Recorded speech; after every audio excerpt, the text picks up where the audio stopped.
औज़ुबिल्लाहि मिनश्शैतानिर्रजीम बिस्मिल्लाहिर्रहमानिर्रहीम अल्लाहुम्मा सल्लि अला सय्यदिना मुहम्मदिन व आलिहि व इत्रतिहि बिअदद कुल्लि मालूम लाका अस्तगफिरुल्लाहल्लज़ी ला इलाहा इल्ला हु अल हय्युल क़य्यूम व अतूबु इलैहि या हय्यु या क़य्यूम व अना मुस्लिमुन ज़लीलुन व अंत रब्बी ज़ुल जलाली वल इकराम वाफ़ु अन्नी फ़इन्नका अफ़ुव्वुन करीम या अलीमो या नसीर। मुअज़्ज़ज़ उस्ताज़ा इकराम और मेरे हम मकतब साथियों, अस्सलामु अलैकुम। मुअज़्ज़ज़ सामीन, मुझे आज जिस मौजू पे लब कुशाई का मौका दिया गया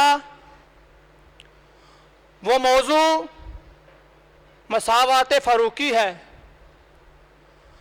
हाज़रीन महफिल, आइए मैं आपको खलीफा सानी हज़रत जनाब फ़ारूक आज़म की बारगाह में लिए चलता हूँ।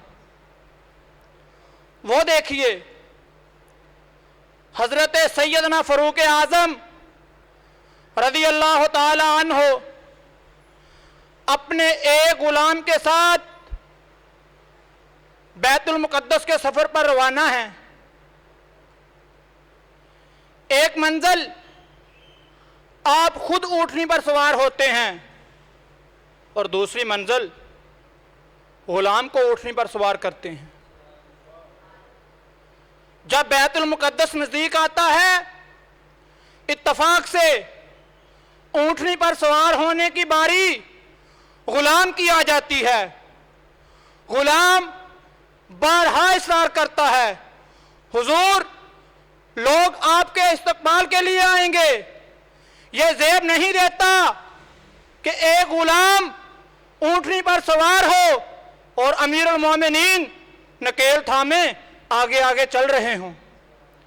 लेकिन हज़रत फ़ारूक आज़म ग़ुलाम की एक नहीं सुनते और बारी के मुताबिक ग़ुलाम को ऊँटनी पर सवार करके मसावात का आलमगीर नमूना पेश करते हैं और ख़ुद नकेल थामे आगे आगे चलते हुए शहर बैतुल मुक़द्दस में दाखिल होते हैं। अल्लाह अल्लाह, हज़रत आदम की सारी औलाद की सारी तारीख में कहीं ऐसी मिसाल नहीं मिलती कि अमीरुल मोमिनीन नकेल थामे आगे आगे चल रहा हो और एक ग़ुलाम सवारी पे सवार हो। हज़रत फ़ारूक आज़म का अपने ग़ुलाम को सवारी पे सवार करके खुद नकेल थामे आगे आगे चलना मसावात की हद, अंदाज़े जहां बाने की इंतहा थी। ये क्या था? मैं कदाए नबूवत के जाम की मदहोशी। इसी पर ताजदार गोलड़ा हजूर नसीर मिल्लत फरमाते हैं, वह बराबरी का तूने दिया दर्स आदमी को, वो बराबरी का तूने दिया दर्स आदमी को कि गुलाम नाका पर है तो इमाम चल रहा है, कि गुलाम नाका पर है तो इमाम चल रहा है। तरीक़े इस्लाम और तरीक़े इंसानियत दोनों के लिए हज़रत उमर फ़ारूक ने अमल के ऐसे नमूने छोड़े हैं जो क़यामत तक कभी ख़त्म नहीं होंगे, जिनकी रोशनी क़यामत तक कभी ख़त्म ना होगी और ना कम पड़ेगी।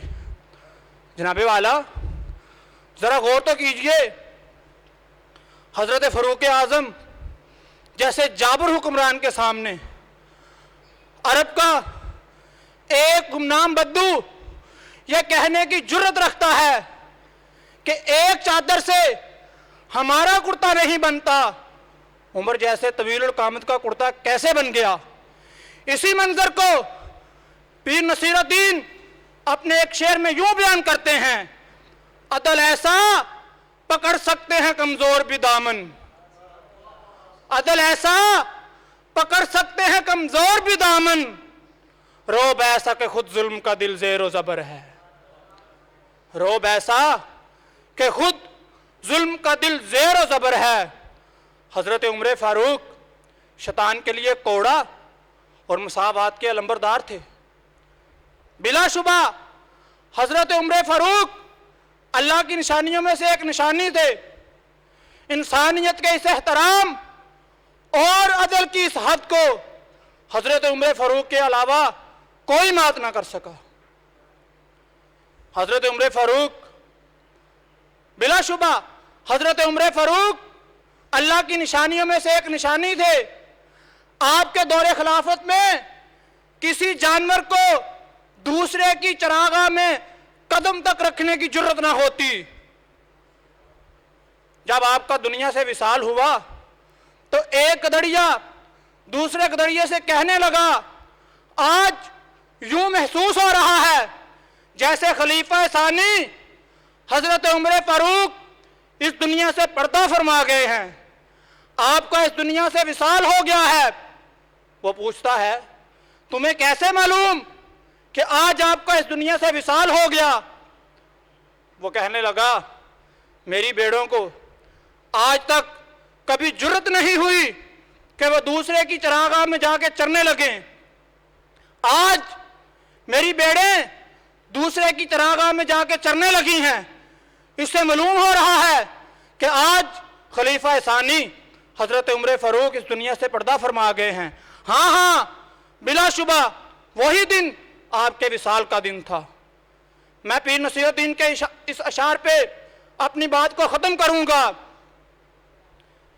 मैं पीर नसीरुद्दीन के इस अशार पे अपनी बात को ख़त्म करूँगा।